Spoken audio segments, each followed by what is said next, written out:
Hello students, आज हम पढ़ेंगे विद्युत क्षेत्र के बारे में। तो विद्युत क्षेत्र के बारे में जानने से पहले हम देख लेते हैं कि अभी तक हमने चैप्टर फर्स्ट में क्या क्या पढ़ रखा है। तो अभी तक हमने पढ़ा है कूलॉम का नियम, अध्यारोपण का सिद्धांत।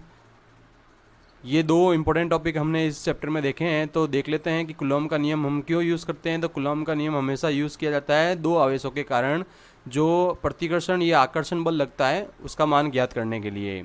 यदि आवेश बहुत सारे हैं किसी निकाय में तो हमने अध्यारोपण का सिद्धांत पढ़ा है। अगर आपने ये दोनों वीडियो नहीं देखे हैं तो इनका लिंक मैं डिस्क्रिप्शन बॉक्स में दे दूंगा और आप चाहें तो आई बटन पर क्लिक करके भी ये वीडियो देख सकते हैं। अब हम देखते हैं कि अगर ये दोनों ही स्थितियों में कि आवेश एक दूसरे को स्पर्श नहीं कर रहे हैं, हमने कूलॉम का नियम भी पढ़ा है और अध्यारोपण का सिद्धांत भी पढ़ा है, और इन दोनों में ही जो आवेश है एक दूसरे को स्पर्श नहीं करते हैं, जिससे ये क्वेश्चन बनता है कि बिना स्पर्श किए आवेशों को एक दूसरे की उपस्थिति या अनुपस्थिति का पता कैसे लगता है। तो इसलिए विद्युत क्षेत्र की अवधारणा दी गई। तो विद्युत क्षेत्र की अवधारणा देख लेते हैं। विद्युत क्षेत्र अवधारणा में कल्पना की जाती है कि प्रत्येक आवेश के चारों ओर एक क्षेत्र उत्पन्न होता है। जब आवेश के द्वारा उत्पन्न क्षेत्र में कोई अन्य आवेश रखा जाता है तो प्रथम आवेश दूसरे आवेश पर एक क्रिया करता है जिससे दूसरा आवेश प्रथम आवेश की उपस्थिति को अनुभव करता है। अब इसका मतलब क्या है कि मेरे पास जैसे एक चार्ज है Q1, तो Q1 अपने चारों तरफ एक ऐसा क्षेत्र बनाएगा, इस क्षेत्र में आने पर ही अगर Q2 है वो दूर पड़ा है, इस क्षेत्र के बाहर पड़ा है, तो ये ना तो आकर्षित करेगा ना प्रतिकर्षित करेगा। अगर Q2 इस क्षेत्र के अंदर आता है तो वो इसके ऊपर क्या करेगा, क्रिया करेगा, यानी कि बल लगाएगा। वो आकर्षण बल भी हो सकता है, प्रतिकर्षण बल भी हो सकता है। तो इस क्षेत्र के अंदर आने पर ही Q2 को प्रथम आवेश की उपस्थिति का अनुभव होगा। तो हम परिभाषा देख सकते हैं कि विद्युत आवेश या आवेशों के निकाय के चारों ओर का वह क्षेत्र जिसमें कोई दूसरा आवेशित कण आकर्षण या प्रतिकर्षण बल महसूस करता है उस क्षेत्र को हम विद्युत क्षेत्र कहते हैं। तो यानी कि ये जैसे मेरे पास चार्ज था, इसके चारों ओर का एक ऐसा क्षेत्र जिसके अंदर अन्य आवेश आए तो वो क्या करे, आकर्षण या प्रतिकर्षण बल महसूस करे। तो विद्युत क्षेत्र की अवधारणा सबसे पहले फैराडे ने दी थी और यह एक सदिश राशि है। तो ये याद रखिएगा कि विद्युत क्षेत्र की अवधारणा फैराडे ने दी थी और ये एक सदिश राशि है। गणितीय रूप में इसे विद्युत क्षेत्र की तीव्रता के रूप में समझाया जाता है। तो विद्युत क्षेत्र को विद्युत क्षेत्र की तीव्रता के रूप में प्रदर्शित किया जाता है। ये पॉइंट आप याद रखिएगा। अब हमारे पास है परिभाषा विद्युत क्षेत्र की तीव्रता की। तो चलिए देखते हैं विद्युत क्षेत्र की तीव्रता क्या है। किसी विद्युत क्षेत्र में स्थित किसी बिंदु पर विद्युत क्षेत्र की तीव्रता उस बिंदु पर रखे इकाई धन परीक्षण आवेश पर लगने वाले बल के बराबर होती है। तो हम देख लेते हैं कि विद्युत क्षेत्र की तीव्रता आखिर है क्या। कि मेरे पास अगर एक आवेश है Q और इसके चारों तरफ है इसका एक विद्युत क्षेत्र। अब एक हम लेते हैं परीक्षण आवेश। क्या लेंगे, परीक्षण आवेश, जिसे बोलते हैं टेस्ट चार्ज, परीक्षण आवेश। याद रखिएगा जो परीक्षण आवेश है वो हम ले रहे हैं Q0 और ये हमेशा क्या होगा, धनात्मक होगा, धनावेश होगा। इसके ऊपर कौन सा आवेश होगा, धनावेश, ये याद रखिएगा। तो अगर हमारे पास एक आवेश है Q और इसके चारों तरफ है विद्युत क्षेत्र, तो विद्युत क्षेत्र की तीव्रता किसी बिंदु पर कैसे निकालेंगे देखेंगे। अब कि इस बिंदु पर अगर मेरे पास है एक परीक्षण आवेश Q0, तो इस आवेश के कारण इस Q0 पर जो लगने वाला बल है वो आकर्षण बल भी हो सकता है या फिर प्रतिकर्षण बल भी हो सकता है। तो जो बल होगा वही विद्युत क्षेत्र की तीव्रता के बराबर होगा। अब है विद्युत क्षेत्र की दिशा। तो विद्युत क्षेत्र की तीव्रता की दिशा हम किस प्रकार से देख सकते हैं कि अगर मेरे पास एक चार्ज है Q और इसके चारों तरफ है एक विद्युत क्षेत्र और एक किसी बिंदु पर पड़ा है परीक्षण आवेश Q0, तो ये जो आवेश Q है इसको आकर्षित करेगा या प्रतिकर्षित करेगा, इसके ऊपर डिपेंड करेगी विद्युत क्षेत्र की तीव्रता की दिशा। अगर ये आकर्षित करता है तो विद्युत क्षेत्र की दिशा होगी इस प्रकार से अंदर की तरफ, और अगर ये प्रतिकर्षित करता है तो इसकी दिशा होगी बाहर की तरफ। इसके लिए हम आगे एक पॉइंट देखेंगे ताकि आपको आसानी से समझ में आ जाएगा। तो अभी आप इतना ही याद रखिएगा कि जो परीक्षण आवेश होता है, जो टेस्ट चार्ज होता है, उसके आकर्षण या प्रतिकर्षण पर ही निर्भर करती है विद्युत क्षेत्र की दिशा। तो विद्युत क्षेत्र की दिशा इकाई धन परीक्षण आवेश पर लगने वाले परिणामी बल की दिशा में होती है। तो इसके बारे में हम आगे पढ़ेंगे। अब हम ध्यान देखते हैं कि आगे क्या लिखा हुआ है। विद्युत क्षेत्र में किसी बिंदु पर अगर हमें विद्युत क्षेत्र की तीव्रता ज्ञात करनी है तो उस बिंदु पर इकाई धन परीक्षण आवेश Q0 मानकर उस पर बल ज्ञात किया जाता है और इकाई धन परीक्षण आवेश पर बल को ही उस बिंदु की विद्युत क्षेत्र की तीव्रता कहते हैं। विद्युत क्षेत्र की तीव्रता एक सदिश राशि है और इसे ई वेक्टर से प्रदर्शित किया जाता है।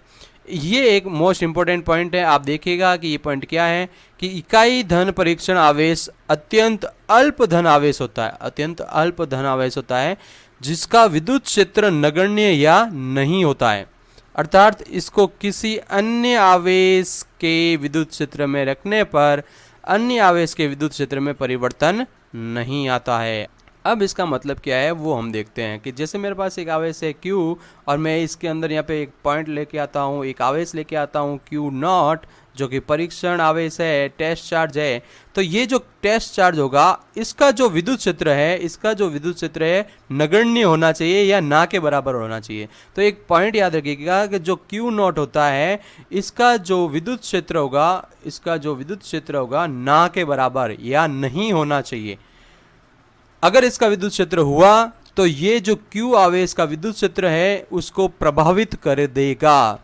तो Q0 हमेशा एक धन आवेशित परीक्षण आवेश होगा जिसका विद्युत क्षेत्र नगण्य या ना के बराबर होगा। अब हम देखते हैं कि किसी विद्युत क्षेत्र में धन परीक्षण आवेश Q0 रखने पर इस पे लगने वाला बल F वेक्टर है तो विद्युत क्षेत्र की तीव्रता ई वेक्टर को निम्न प्रकार से व्यक्त कर सकते हैं। तो ई वेक्टर हो जाएगा आपके पास F वेक्टर अपॉन Q0। तो ये फॉर्मूला याद रखिएगा, ये फॉर्मूला है आपके पास विद्युत क्षेत्र की तीव्रता के लिए। यहाँ ध्यान देने वाली बात यह है कि जो Q0 का मान है अत्यंत अल्प होना चाहिए, हमने पहले भी देख लिया है, जिससे यह विद्युत क्षेत्र की तीव्रता को प्रभावित नहीं करे। तो हम लिख सकते हैं E vector is equal to limit Q0 x tends to 0 F vector upon Q0। तो इसका मतलब क्या है कि Q0 का मान बहुत ही नगण्य होगा। क्यों? क्योंकि ये एक टेस्ट चार्ज है यानी परीक्षण आवेश है और परीक्षण आवेश बहुत ही अल्प मान का होगा ताकि वो दूसरे आवेश के विद्युत क्षेत्र को प्रभावित नहीं करे। अब है विद्युत क्षेत्र की इकाई। तो विद्युत क्षेत्र की इकाई होती है न्यूटन पर कूलॉम या फिर हम लिख सकते हैं वोल्ट पर मीटर। एन का मतलब यहाँ पर है न्यूटन, सी का मतलब यहाँ पे है कूलॉम और वी का मतलब है यहाँ पे वोल्ट, एम का मतलब है यहाँ पर मीटर से। तो याद रखिएगा न्यूटन पर कूलॉम या वोल्ट पर मीटर, ये दोनों ही इसकी इकाई होती है। अब हम बात करते हैं इसकी विमा की। तो विमा आप स्क्रीन पे देख पा रहे होंगे, ये विमा होती है। अभी विमा क्यों होती है वो हम देख लेते हैं फॉर्मूले से। हमने फॉर्मूला देखा था E vector is equal to F vector upon Q0, ठीक है, ये फॉर्मूला था। तो हमने देखा है कि जो फोर्स होता है, फोर्स की जो विमा होती है वो क्या होती है M1 L1 T -2 यही होती है। और Q0 यानी कि आवेश है, आवेश की विमा हमने पहले भी पढ़ रखी है कि आवेश की विमा हमारे पास क्या होती है T1 A1, ए का मतलब एम्पियर है। तो जब हम इसको सॉल्व करेंगे तो हमारे पास ये विमा आ जाएगी। तो ये विमा आप याद रखिएगा, ये विमा किसकी है, ये है विद्युत क्षेत्र की तीव्रता की, विद्युत क्षेत्र की तीव्रता की विमा ये है, याद रखिएगा। अब आगे चलते हैं कि यदि विद्युत क्षेत्र की तीव्रता ई वेक्टर में रखे आवेश Q पर बल लगाना है तो उसका मान हम किस प्रकार से ज्ञात कर सकते हैं। तो हमने पढ़ा था E vector is equal to F vector upon Q और हमें बल ज्ञात करना, बल का मतलब F, तो F vector is equal to E vector into Q। तो किसी भी आवेश को विद्युत क्षेत्र में रखने पर उस पर लगने वाला बल अगर ज्ञात करना है तो हम फॉर्मूला लगा सकते हैं F vector is equal to E vector into Q.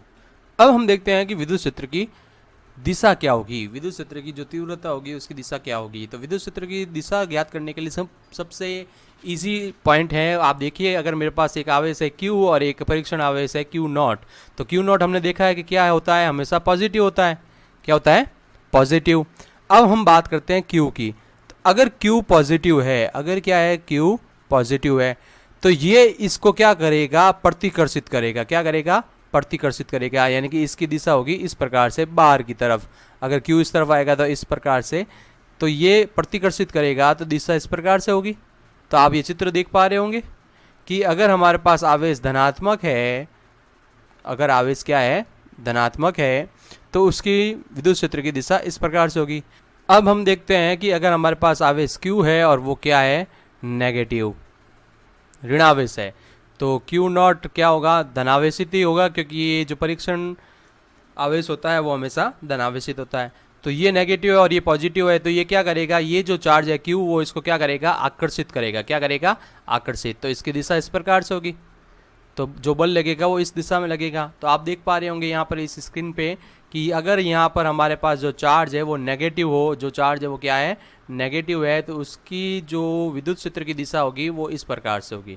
अगर चार्ज धनात्मक है तो उसकी दिशा इस प्रकार से होगी, क्योंकि Q नॉट तो हमेशा क्या होगा? पॉजिटिव ही होगा।